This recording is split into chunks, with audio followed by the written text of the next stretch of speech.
오늘 본문 말씀 중에서 3절 봅니다. 3절에 찬송하리로다. 그는 우리 주 예수 그리스도의 하나님이요. 그는 하나님인데 하나님 중에서도 성부 하나님, 하나님 아버지입니다. 예수 그리스도의 하나님이다 라고 하는 것은 성부 하나님 아버지가 하나님의 아들 예수 그리스도를 보내신 그런 하나님이다. 자비의 아버지시다. 하나님은 또한 예수님을 보냈지만, 하나님의 아들을 보냈지만 자비의 하나님이다. 자비라고 하는 것은 뭔가요? 죄를 죄대로 처벌하지 않는 게 자비예요. 봐주는 거예요. 그럼 이거 봐주려면 근거가 있어야 되죠? 그 근거는 뭡니까? 하나님의 아들 예수님께서 인간으로 오셔서 우리의 죄를 대신해서 십자가에서 고난받고 죽으시는, 그러니까 로마 시대 때 제일 죄를 많이 짓는 사람에게 내리는 벌, 그게 바로 십자가형이에요. 그러니까 예수님께서 십자가의 형벌을 받으셨어요. 그게 바로 우리의 죄를 대신하는 거거든요. 그러니까는 이제 그 십자가의 피 흘리심으로 우리의 죄를 없이 해서 죄인인데 죄인 취급 안 하고 대해주는 게 자비예요. 그렇죠? 그러니까 하나님 아버지는 아들을 보내서 십자가에 죽게 하심으로 우리를 대신해서 우리의 죄를 감당하심으로 우리가 죄인 취급 안 받고 죄의 벌을 받지 않도록 하셨다. 하나님은 자비의 하나님입니다. 아멘. 그런데 이 자비의 하나님은 또 뭐냐면 위로의 하나님이다. 그러면 자비하고 위로하고는 어떤 관계죠? 이 자비가 현장에서 실행되어질 때 위로로 나타나는 거예요. 그러니까 여기서 말하는 위로라고 하는 것은 마음에 그냥 잘 되기를 바래 이런 게 아니라 실제적으로 잘 되게 해결해 주는 그런 근원적인 위로. 왜? 죄인에게 죄로서 때려야 되고 죄로서 가두어야 되고 죄로서 뺏어와야 되는데 그렇게 안 한다 이게요. 그러니까 하나님께서 우리를 위로하시는 거죠. 아멘. 자, 이 얘기는 하나님이 위로의 하나님이라는 얘기인데 우리가 하나님께 예배를 드립니다. 그럼 하나님이 어디 계실까? 하나님 영이세요. 하나님 영이신 하나님은 하나님의 높은 곳에 있기 때문에 안 보여요. 우리하고 차원이 다르기 때문에. 그런데 그 하나님은 세상을 사랑하사 독생자를 주셨다고요. 인간으로 오셨다고요. 하나님의 아들이. 그런데 하나님의 아들은 우리에게 십자가에서 죽으시면서 자비를 베푸시고 그 자비가 우리 삶 속에서 경험되어질 때는 위로를 베푸시는 하나님이다 이거죠. 하나님은 위대하고 높습니다. 그런데 하나님은 우리 삶 속에 오셔서 구체적으로 자비를 행하시는데 그 자비를 받게 되면 우리는 충분한 위로를 받게 되는 겁니다. 그래서 우리가 하나님이 어디 계시냐라고 할 때 바로 우리에게 오셔서 위로하신 하나님이다. 우리에게 오셔서 위로하신 하나님이다. 자, 4절에 다시 말씀합니다. 우리의 모든 혼란 중에서 우리를 위로하사. 아시겠죠? 빛나고 높은 보좌에 앉으신 하나님은 빛나고 높은 보좌에 앉으셨어. 초월하신 분이에요. 그런데 이 세상에 오셨어. 하나님의 아들을 보내서 오셨어. 그런데 그분은 자비를 베푸실 그런 십자가의 대속을 행하실 뿐만 아니라 그 자비를 구체적으로 우리에게 시행하셨어. 모든 환난 중에서 우리를 위로하신다. 자, 여기에 맞는 위로는 뭐죠? 지금 뭐 배고프신 분 계신가요? 배고프신 분에게는 양식이 위로요. 그 표현 못할 거죠, 지금. 속으로만 위로 받으세요. 내가 지금 생활이 없는 거예요. 수입이 없는 거예요. 돈이 없는 거예요. 실직했어요. 파산했어요. 이거 어떻게 됩니까? 위로를 받아야 되는 거죠. 해결해야 되는 거죠. 해결함으로 오는 위로가 우리에게 와야 되는 거죠. 이거 할 수 있는 겁니다, 하나님께서. 아멘? 아픈 거예요. 안 아프신 분 없어요. 차이만 있을 뿐이지. 그런데 우리가 질병에 있을 때 고통을 받고 있는데 그 질병을 치료해가지고 우리에게 위로하신 하나님이세요. 아멘? 우리에게 마음의 상처가 있어요. 너무 아파. 너무 슬프고 너무 괴로워. 근데 하나님께서 우리의 마음을 어루만져가지고 우리의 상한 심령을 정말 부드럽게 하고 격려해 주시는 그런 위로의 하나님이신 줄로 믿습니다. 우리 수험생 자녀들이 열심히 공부해가지고 이제 대학을 가야 되는데 발표해서 학교 간 사람도 있지만 아직도 진행 중인 사람들도 있다고. 그런데 만약에 정말 그 대학을 떨어지는 게 아니라 혹은 입시, 그 다음에 취업 이런 게 있는데 어쨌든 간 관문을 통과해야 될 거 아닙니까? 예, 관문을 통과하는 그런 그 환난 중에 있는 사람들에게도 하나님께서는 그것을 해결해서 위로하시는 하나님인 줄로 믿습니다. 아멘. 전쟁의 와중에도 살아야 되잖아요. 전쟁의 와중에도. 그러니까는 그 사선을 넘어가는 그런 고비에도 하나님께서는 우리를 보호하시고 또한 우리를 위로할 수 있는 분인 줄로 믿습니다. 모든 환난 중에 있는 우리를, 모든 환난 중에 있는 교회를, 모든 환난 중에 있는 우리 성도들을 하나님께서 위로하사, 이 위로한다고 하는 말은 현재 분사형으로 썼어요. 그러니까 이 위로는 끊어지지 않고 계속해서 나오는 거예요. 만약에 전기가 들어왔다 나갔다 한다면 우리가 이제 못 앉아있죠? 예? 수돗물을 틀었는데 수돗물이 금방 끊어졌다가 연결됐다가 끊어졌다가 이거 세수도 못하고 샤워도 못하잖아요. 그러니까 하나님의 위로는 한번 시작되기만 하면 끊어지지 않고 지속적으로 계속해서 우리의 모든 환난 가운데 임하셔서 우리를 위로하신 하나님입니다. 하나님은 높고 위대하신 분이에요. 그렇지만 그분은 우리 속에 오셔서 우리 삶 속에서 구체적으로 위로를 주시는데 한 번도 끊어지지 않고 한 번도 외면하지 않고 모자라지 않게 우리에게 위로를 주시는 분입니다. 그래서 어떻게 됐느냐 할 때 우리가 하나님께 받은 위로로서라고 하는 말은 수단이거든요. 하나님께 위로를 받았기 때문에 이거를 수단으로 사용해가지고 환난 중에 있는 자들을 능히 위로하게 하시는 이로다 그랬죠. 그러니까 여기서는 입장이 바뀌었죠. 첫 번째는 우리가 위로받는 사람이잖아요. 수동태로 우리가 위로받는 대상이잖아요. 근데 지금은 뭐예요? 위로를 받아가지고 이제 나에게는 이게 필요 없는 거예요.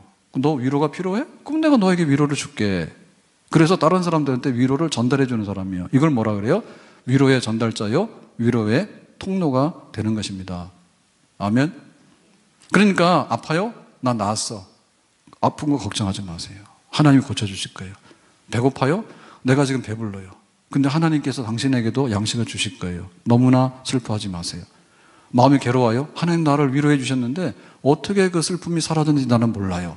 그렇지만 하나님께서 당신의 마음속에 있는 아픔과 슬픔도 능히 치유해 주실 것이에요. 해가지고 위로를 막 쏟아내는데 이 위로가 강같이 넘쳐나는 것입니다. 아멘. 이게 바로 하나님의 위로예요. 그러니까 하나님의 위로라고 하는 것은 나에게 위로가 안 돼가지고 모자란다고 투정할 게 아니라 넘쳐난다. 넘쳐날 뿐만 아니라 다른 사람들이 전달이 된다. 하나님의 위로는. 우리 찬송가에 보면 오늘 집에 가셔서 찬송가를 좀 많이 부르세요. 주일이니까. 그런데 찬송가에 작곡, 곡을 쓴 분하고 멜로디를 붙인 분하고 그 다음에 가사를 쓴 분이 있거든요. 찬송 가사. 근데 사실 찬송가의 매력은 이 곡조도 있지만은 가사가 진짜 매력입니다. 제가 제일 좋아하는 찬송 중에 뭐 예수 사랑하시면 거룩하시 말했어요. 그건 너무 좋아. 근데 이번에 찬송가 바꾸면서 예수 사랑하시면 성경책에 써있네. 안 불러 그때부터. 너무나 좋은 가사를 그 원 가사를 어떻게 이게 바꿔놨는지 모르겠는데 그렇게 바꿔놨어요. 그래서 제가 앙심 품었어요. 예수 사랑하시면 거룩하신 말일세. 우리들은 약하나. 그거 예수 사랑하시면 거룩하신 말일세. 이렇게 써야 되는데 예수 사랑하시면 성경책에 써있네. 이러니까 성경책에 써있는 건 누가 몰라? 알지. 거룩하신 말일세. 이렇게 감동돼야 되잖아요. 근데 이렇게 바꿔놨더라고 이번에. 그런데 찬송가 가사를 많이 쓴 분이 바로 그 중에 한 분이 크로스비, 파니 제이 크로스비. 근데 이분은 시각 장애인이거든요. 그런데 어려서 의사가 잘못해가지고 이게 의료 과실로 소경이 됐어. 그래가지고 평생을 앞을 못 보고 살았지만은 정말로 주옥 같은 찬송가 찬송 가사를 많이 남겼습니다. 그러니까 그 환란이 심했지만은 그 환란을 극복할 수 있는 하나님께서 은혜와 그 감동과 그 위로를 너무 많이 주신 분이에요. 예수 나를 위하여 십자가를 질 때, 예수 나를 위하여 그 찬송, 십자가를 질 때 세상 죄를 지시고 고초당하셨네. 예수여 예수여. 우리가 잘 부르는 그 찬송이 크로스비의 작사입니다. 그리고 이분이 한 것 중에는 찬양하라 복되신 예수 주의 음성을 내가 들으니 자비한 주께서 부르시네 주께로 한 걸음씩 왜 가지 않느냐. 그 제일 제가 또 좋아하는 것 중에 하나는 후일의 생명 그칠 때 여전히 찬송 못하나 성부의 집에 낄 때에 내 기쁨 한량 없겠네. 내 주 예수 배울 때에 그 은혜 찬송하겠네. 이런 찬송은 찬송가 가사는 너무 좋아요. 이게 바로 그 환난 중에 받은 하나님의 역사거든요.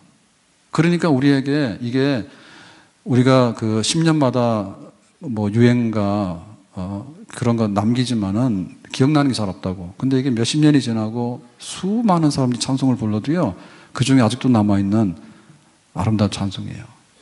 하나님께서는 그렇게 우리 속에 오셔서 넘쳐나서 남에게 줄 만큼 감동력이 있는, 영감이 있는 그런 위로를 우리에게 줄 수 있는 분인 줄로 믿습니다.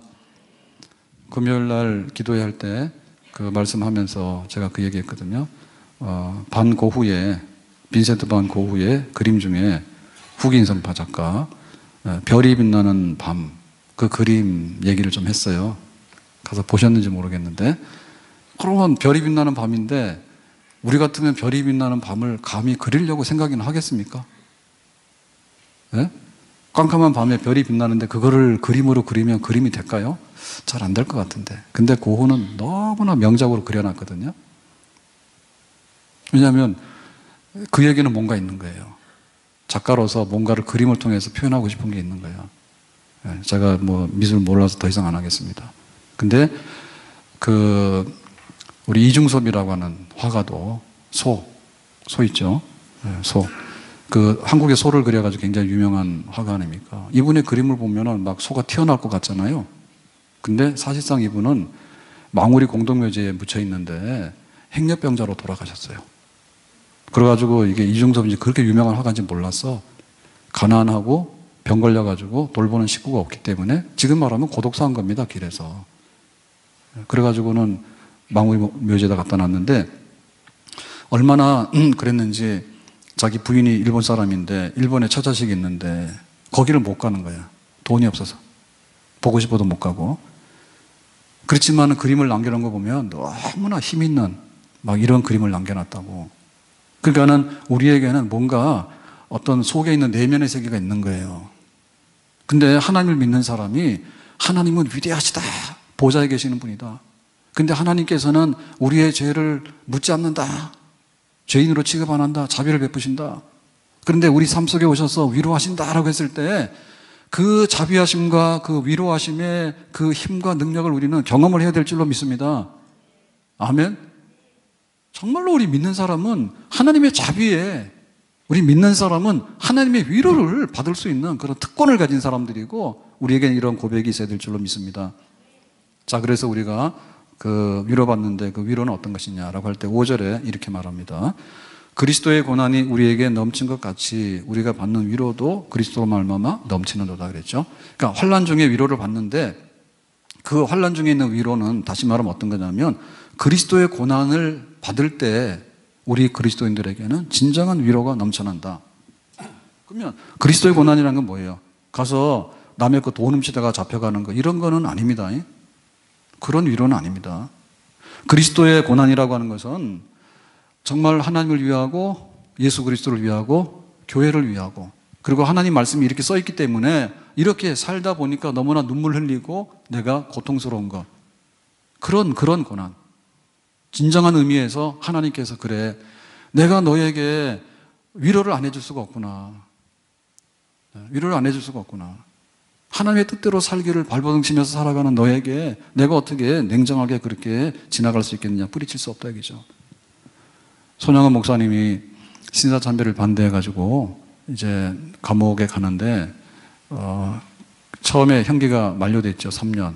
그러고 나서는 이제 무기수로 되는데 무기수가 되고 나서 신사참배 계속 할 거냐 안 할 거냐 했더니 나는 계속해서 안 한다 했죠. 그러니까 이제 무기소가 된 겁니다. 그래가지고 청주 감옥에 있을 때 그런 걸 썼어요. 벽에다가 고난이여 오라. 이 안에 있는 모든 축복을 내가 바꿔야 말 것이다. 그랬거든요. 그래가지고 그때 영양실조가 걸려가지고 눈이 안 보이고 또 추우니까 동상이 돼가지고 손톱 발톱이 막 빠져나고 그런 상황이에요. 그럴 때 그 고난의 현장을 이기기 위해서 그 감옥 벽에다가 써놓은 그 글이에요. 고난이여 오라. 피하지 않는다 이거죠. 내가 이 안에 있는 모든 하나님의 축복을 다 바꿔야 말 것이다. 그랬어. 그런데 해방이 되면서 풀려나서 살게 됐죠. 어쨌든 간에 우리 그리스도인들에게 있어서는 내가 세상에 가서 뭐 잘못해서 얻어맞고 뭐 이렇게 해서 그냥 받는 그런 아주 그 하급적인 그런 위로가 아니고 내가 뜻을 세워서 하나님 한 분만을 사랑하겠습니다. 그리고 내가 성경 말씀대로 내가 신자로 살겠습니다. 그런데 우리에게 질병이 오고 우리에게 가난이 오고 우리에게 실패가 오고 우리에게 멸시가 오고 우리에게 돌이 던져진다 할지라도 하나님께서 능히 우리를 감싸주시고 보호해주시고 지켜주시고 건져내셔서 결과적으로 위로를 주시는 그런 하나님이 되시는 줄로 믿습니다. 옥중에 매인 성도나 양심은 자유 얻었네. 이 신앙 생각할 때에 기쁨이 충만하도다. 바울이 빌립보에 가서 복음 전하다가 그 귀신 들린 아이가 점을 치는데 너무 불쌍하잖아요. 귀신 들렸으니까. 그래서 귀신 나가라 해서 귀신 나가버린 거예요. 그러니까 얘가 점을 못 치는 거예요. 그래서 주인이 뿔난 거야. 뿔나가지고 네가 우리 집에 점 못 치게 해서 그 경제적인 손실 끼쳤다 해가지고는 빌립보 감옥에 가둬버렸습니다. 그 재판도 없이 매 맞고 감옥에 가 있을 때 바울이 피투성이가 됐는데 로마 채찍은 살점이 떨어져 나가는 거잖아요. 그런 걸 맞고 피투성이가 됐는데 한밤중에 일어나서 찬송했던 거예요. 감옥에 있을 때 매 맞았을 때 내가 왜 로마법에 해를 범법자도 아닌데 왜 내가 이런 취급을 받아야 되는 거에 관해서 모르죠. 그렇지만 그리스도를 위한 고난이다. 그러니까 하나님께 기쁜 마음으로 찬송을 드리고 거기서 무릎 꿇고 기도를 할 수가 있었던 것이에요. 그래서 우리가 세상적인 그런 위로는 모르겠지만 내가 교회에 와서 내가 믿는 사람으로서 내가 직분을 감당하기 위해서 내가 기도하는 사람으로서 내가 하나님을 믿는 사람으로서 정당하게 살아가는 데 있어서 세상에서 그 어떤 환난이 오거나 세상에서 그 어떤 고난이 온다 할지라도 능히 이겨낼 것이고 그것을 이겨내고 남는 위로를 하나님께서 베풀어 주실 줄로 믿습니다. 지금 바울이 고린도 교회에다가 지금 하는 말이거든요. 그러니까 그러면 그거는 바울이니까 당신이 그냥 하는 말 아니냐고. 혹은 그건 이론이죠. 현실이 그런가요? 그럴 거야 아마. 목사님은 설교를 하니까 그렇게 쉽게 말하지. 나는 위로가 안 되는데요? 나한테 한번 위로해 보세요? 이럴 거야 아마. 그래서 바울이 지금 자기 간증을 하는 겁니다. 자기 체험을 하나님께서 어떻게 나를 위로하셨는가에 대해서 간증하는 것인데 그 간증의 내용이 이렇게 시작이 됩니다. 8절에 이렇게 말합니다. 형제들아, 고린도 교회죠. 지금 고린도 교회가 굉장히 침체되어 있고 너무 괴롭거든요. 그러니까는 위로하기를 원하는데 우리가 아시아에서 당한 환난을 너희가 모르기를 원하지 아니하노니. 그러니까 모르기를 원하지 않는다는 얘기는 반드시 알았으면 좋겠다 얘기죠. 내가 경험한 게 있는데 잘 귀담아 들어. 정말로 한 귀로 듣고 한 귀로 흘리지 마라. 내가 이론으로 말하는 게 아니야. 그냥 말을 위한 말이 아니야. 아시아라고 하는 것은 에베소를 말하는 겁니다. 우리가 지금 아시아라고 그러면 굉장히 큰 대륙을 말하는데 실제 성경에서 쓴 아시아는 뭐냐면 터키의 이스탄불이 있잖아요. 이스탄불에서 동쪽, 그쪽에가 아시아예요. 그 아시아의 수도가 에베소예요. 내가 에베소에 가서 복음을 전했는데 그 복음을 전하는 중에 환난을 당했다. 어떤 환난이냐?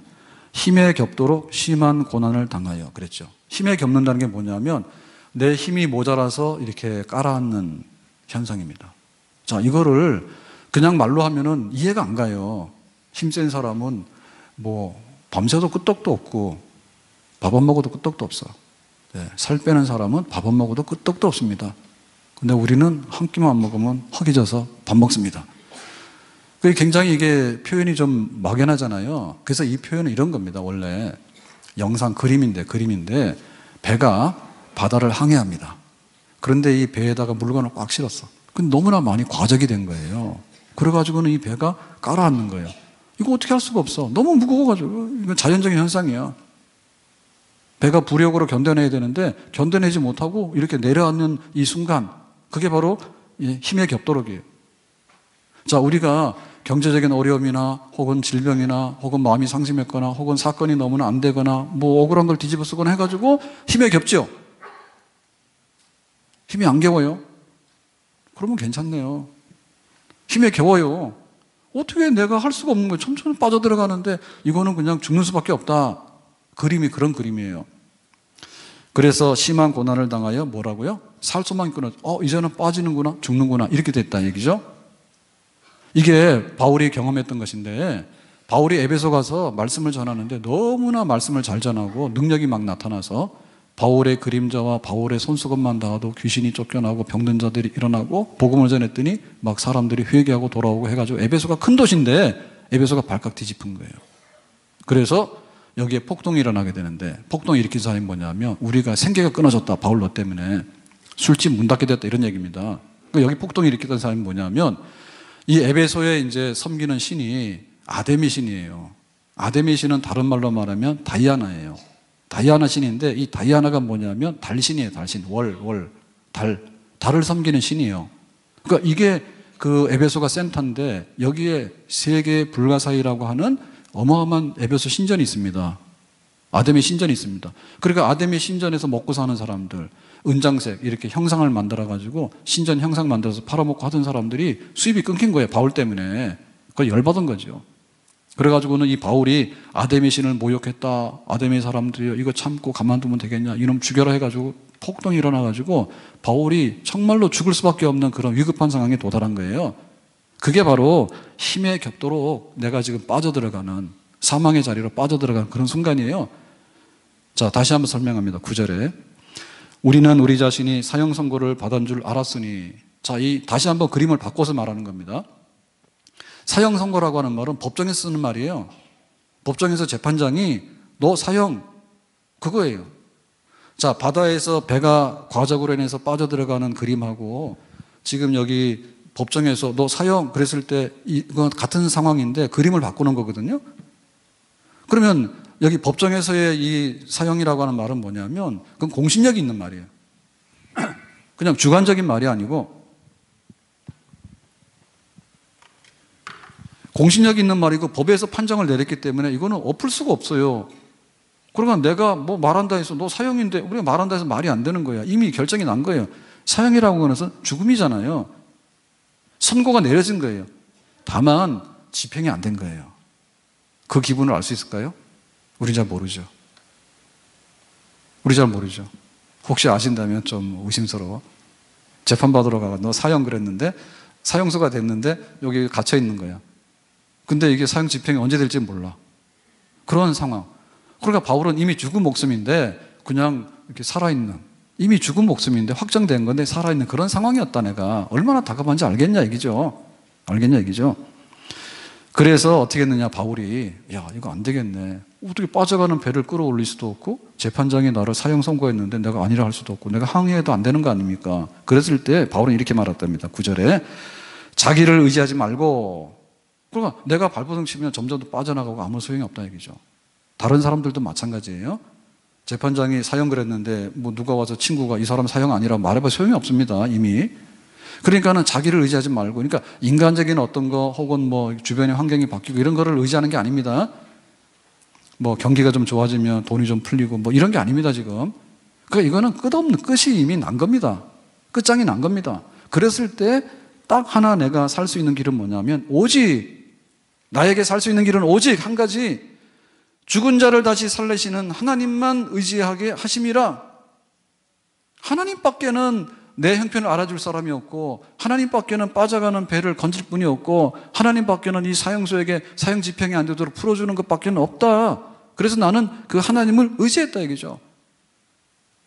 자, 하나님은 가만히 앉아 계시는, 우리하고는 아무런 상관이 없는 하나님이 아니라 하나님의 아들을 보냈어요. 시급하게 세상으로.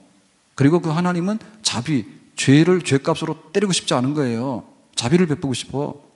그런데 우리 삶 속에서는 위로로 나타나는 그 하나님이신데 고난받는 사람들과 그 다음에 환난받는 사람들에게 하나님께서는 넘치는 위로를 주신다 합니다.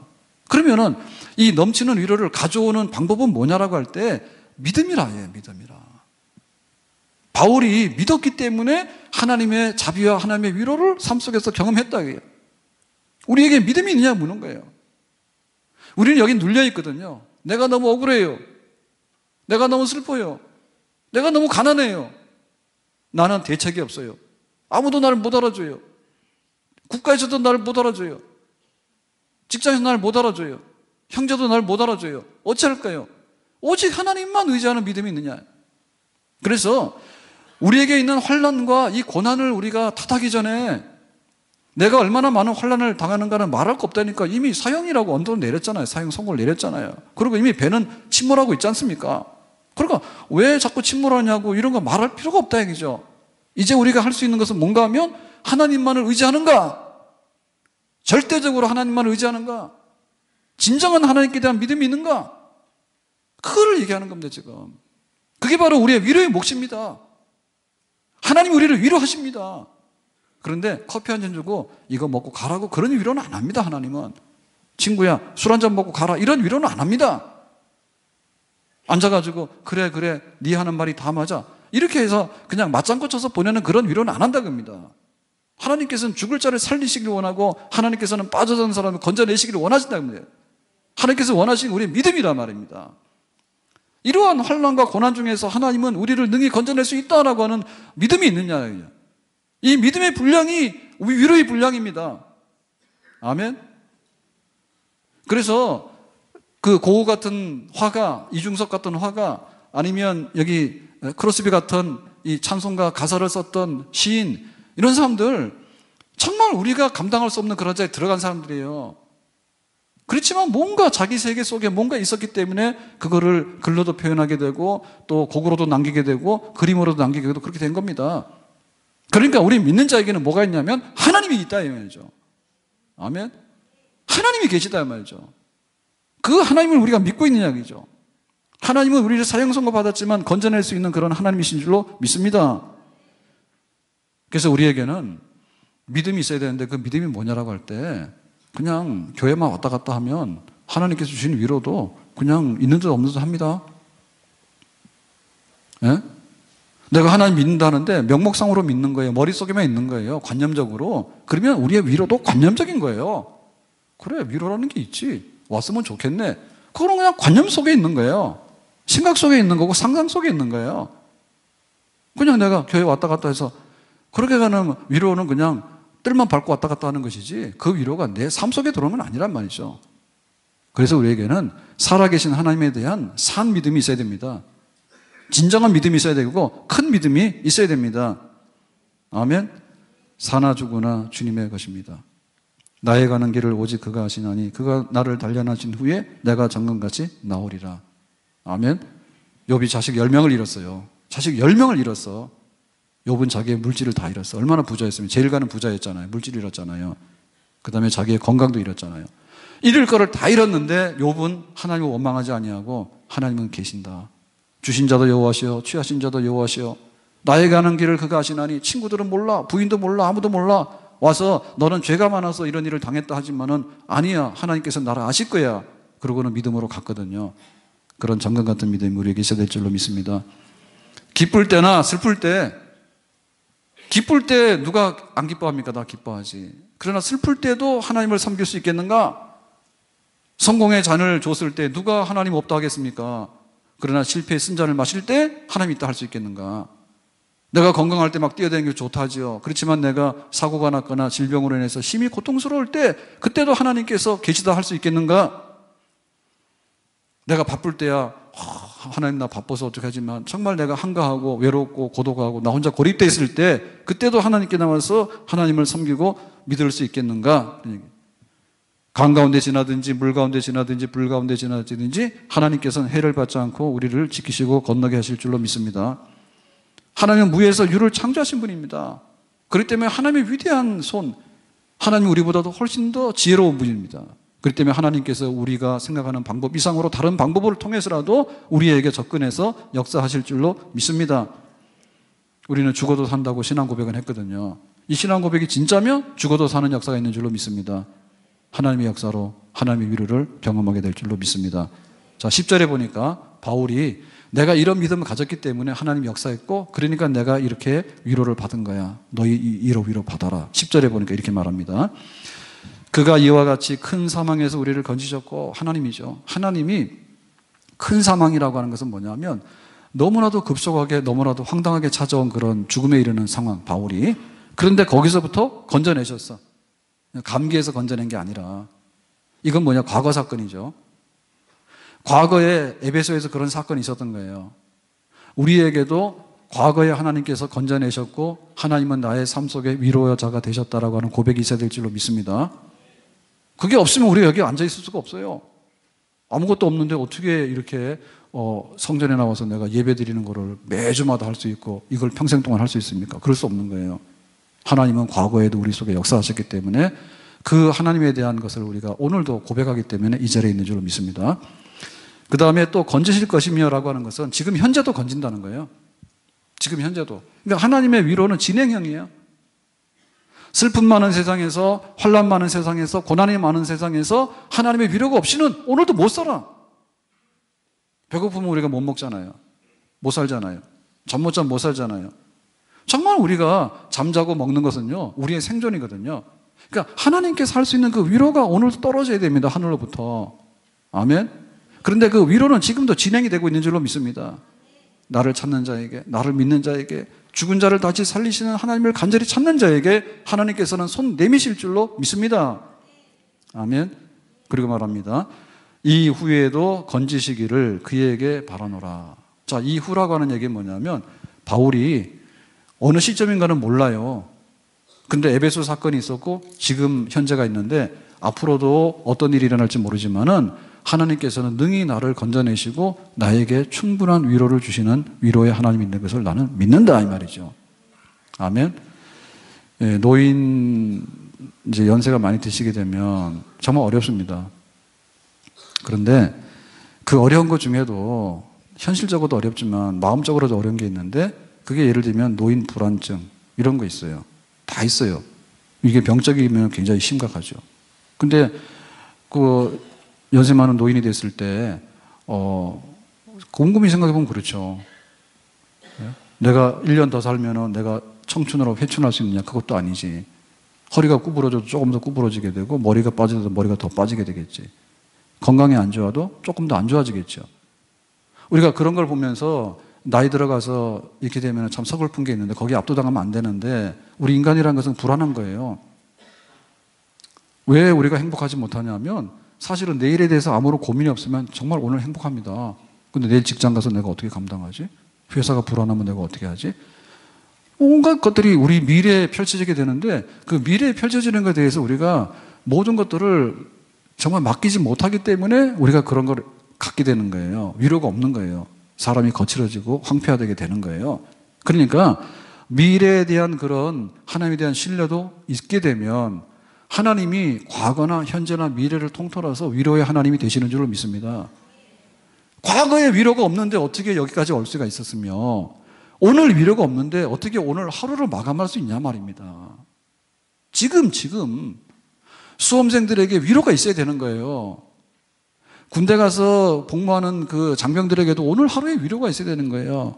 전쟁터에서도 오늘 하루가 위로가 있어야 되는 겁니다. 내가 직장 가서 일하는데 오늘 하루가 위로가 있어야 되는 거예요. 병원에 가서 입원해 있는데 오늘 하루에 위로가 있어야 되는 거예요. 그거 없이 우리가 살 수가 없어요. 하나님께서는 오늘도 위로하시고 내일도 위로하시고 우리의 앞날의 미래의 모든 사건과 모든 환경 속에서도 능히 위로하시고 우리를 건지시는 분인 줄로 믿습니다. 아멘. 오늘 우리 교회를 놓고 말할 때 이렇게 말하거든요. 교회는 성전은 뭐라고요? 만민의 기도하는 집이다 그랬죠. 그러니까 하나님 만나는 미팅 장소예요. 성전이. 그러니까 가급적이면 성전에 자주 오세요. 아멘. 그리고 이 성전은 기도하는 집이에요. 그 하나님께 막 기도를 할 수 있는 거예요. 그러니까 여기는 기도하는 집이고 하나님을 만나는 미팅 장소인데 얼마나 좋아요. 그죠? 근데 우리 하나님 또 뭡니까? 우리의 기도를 들으시고 우리에게 복을 주시는 분이죠. 만복의 근원, 축복의 근원이신 분, 복의 근원이신 분, 그분이 하나님이십니다. 아멘. 그런데 하나님은 우리에게 복도 주시고 우리의 기도도 들으시고 교회라고 하는 것은 기도하는 집이다 이렇게 했는데 교회는 뭐냐? 위로의 집이다. 위로의 집. 교회는 위로의 집이다. 교회는 뭐냐면 위로의 전당이다. 복이 어디서부터 오느냐? 하나님께서 복을 주시는데 그 복은 하나님의 교회를 통해서 오지 어디를 통해서 오겠습니까? 네. 무슨 쓰레기 소각장에서 오겠습니까? 우리의 복이. 복은 하나님께부터 오는 거예요. 그러니까는 이 성전은 복의 전당이에요. 그리고 이 성전은 우리의 간절한 기도를 하나님께 드릴 수 있는, 하나님을 만날 수 있는 임재의 장소예요. 기도의 집이에요. 아멘. 근데 우리가 잊어서 안 되는 것이 뭐냐면 하나님은 이 교회를 위로의 집으로 삼기를 원하셔요. 하나님이 역사하셔서 하나님이 나의 질병과 나의 가난과 나의 멸시와 나의 실패와 나의 모든 것들을 다 위로로 바꿔놓으신 분이다라고 하는 그런 위로의 센터가 되기를 원하십니다. 바로 그 교회가 뭡니까? 우리 한 사람 한 사람이에요. 우리 한 사람 한 사람이 예수님의 피값으로 구속을 받아서 이제 너는 자비의 하나님을 섬기는 자녀가 됐으니까 그 자비가 우리 삶 속에서 위로로 다가오는데, 우리 한 사람 한 사람이 위로를 경험하고 그 위로를 경험한 사람들이 하나하나 모여가지고 지금 오늘 예배를 드리는 우리 교회의 자리가 된 줄로 믿습니다. 위로 없는 교회는 없다 얘기죠. 위로 없는 하나님이 어디 있습니까? 위로 없는 하나님이. 하나님은 위로의 하나님이라 했어요. 하나님은 우리를 위로하려고 다가오시는 거예요. 그러니까 우리는 믿음으로써 위로하시는 하나님의 손을 붙들고 잡아서 살아야 되겠고 또 일어나야 될 줄로 믿습니다. 하나님이 교회를 세우신 것은 이 험하고 환난이 많은 세상에서 우리를 위로하시기 위해서 교회를 세웠다고 합니다. 아멘. 내가 너를 사랑한다 했는데, 그리스도 예수 안에 있는 하나님의 사랑에서 끊을 수 없다 했는데, 환난이나 기근이나 핍박이나 위험이나 질병이나 기근이나 칼이나 그 어떤 것이랄지라도 하나님의 사랑에서 끊을 수 없다. 그 하나님의 사랑이 자비요. 그 자비가 실현되어질 때 우리는 위로를 하는 거예요. 내가 넉넉합니다. 나는 편안합니다. 나는 모든 것이 해결되었습니다. 그러니 내가 받은 위로로 인해서 또 다른 사람들에게, 고통받는 사람들에게, 슬퍼하는 사람들에게 나는 위로를 줄 수 있는 분이다. 하나님은 하늘에 계시지만은 이 땅에 오셔서 교회 가운데서 성도 한 사람 한 사람을 위로해가지고 위로로 가득 차는 집을 만들기를 원하십니다. 아멘. 모든 환난 중에 있는, 모든 고난 중에 있는 모든 사형 선고를 받은 성도들에게 위로의 손을 내미시는 하나님의 손을 붙들고 그 위로를 경험할 수 있기를 예수님의 이름으로 축복합니다. 위로의 집, 위로의 통로. 이것이 남에게 돼서는 안 되겠다. 고린도 교회가 바울이 가서 개척을 했는데 이 고린도 교회가 은혜가 있고 막 성장했거든요. 근데 어느 날 바울이 떠나고 나서 이제 다른 교사들이 들어왔는데, 교사 중에는 올바르게 복음을 지도하는 목회자가 있는가 하면 가짜들도 있거든요. 이 거짓 교사들이 들어온 거예요. 잘못된 목회자가 들어온 거예요, 고린도 교회에. 그래가지고 고린도 교회가 뭐 율법으로 가고 또 막 이렇게 분쟁이 일어나가지고 사도 바울은 별거 아니야, 그건 막 잘못된 사람인데 와가지고 잘난 척한 거야, 그러니까 우리가 진짜 사도보다도 훌륭한, 바울보다도 훌륭한 우리가 진짜 막 목회자야, 이런 식으로 해가지고 그 사도 바울의 권위를 막 이렇게 무시하고, 그러니까 교회가 혼란에 빠지게 되고, 그리고 교회가 바른 가르침에서 떠나게 되고, 이래가지고 고린도 교회가 엉망이 된 겁니다. 그래가지고 급하게 바울이 고린도 교회를 방문을 했는데 바울 만나지도 않아요. 고린도 교회가 시험에 들어가지고. 그래서 이렇게 수습하는 과정에서 나중에 수습이 됐다는 얘기를 듣고서는 바울이 이 편지를 쓰는 거예요. 고린도 교회요, 그동안 상처 많이 받았고 그동안 고생 많이 했다. 그리고 너희들이 나를 배척함으로 해서 나도 너무나 슬펐고 너희들도 너무나 가슴 아팠지 않겠냐. 그런데 그거는 지난 과거다. 이제 하나님께서 나에게 이렇게 위로한 사건을 근거해서 고린도 교회 모든 성도들에게 진정한 회복이 있길 바라고 진정한 위로가 있기를 바란다. 아멘. 우리 교회 성도들이 정말로 진정한 위로의 하나님을 경험할 수 있기를 주님의 이름으로 축복합니다. 그것은 그냥 오는 게 아니다. 하나님을 진실히 믿고 하나님에게 맡기고 의지하는 자에게 오는 위로인데, 사나 죽으나 주님의 것입니다. 우리가 세상 누구한테 가서 이거를 맡기겠습니까? 하나님께서 주인 되어주시고, 하나님께서 재판장이 되어주시고, 하나님께서 이 배를 안전하게 항해해 주시고, 하나님께 전폭으로 맡기는 사람들에게 주시는 그 위로의 전당이 되기를 원하는 교회, 주님께서는 오늘도 그것을 우리에게 말씀하셨는데, 우리 성도들 모두가 이 고백에, 이 간증에 동참자가 되기 원하고 혜택을 누리는 수요자들이 되기를 예수님의 이름으로 축복합니다. 기도하겠습니다. 하나님 아버지, 저희들에게 위로를 약속해 주셨는데 사도 바울이 받았던 위로를 우리가 받을 수 있을지요. 그리고 고린도 교회에다가 위로를 권면했는데 그 고린도 교회가 받았던 그 위로를 우리가 받을 수 있을지요. 하나님께서는 약속해 주셨습니다. 사망에서 건지셨고 지금도 건지고 있고 앞으로도 건질 것이다. 정말 나를 진실히 믿는 자에게는 그 약속을 이행할 것이다 라고 말씀했는데, 우리에게 그 믿음을 주시기 원하고 그 하나님을 위로로 경험할 수 있기를 원합니다. 예수님의 이름으로 기도하옵나이다. 아멘. 다 일어나 찬양 드립니다.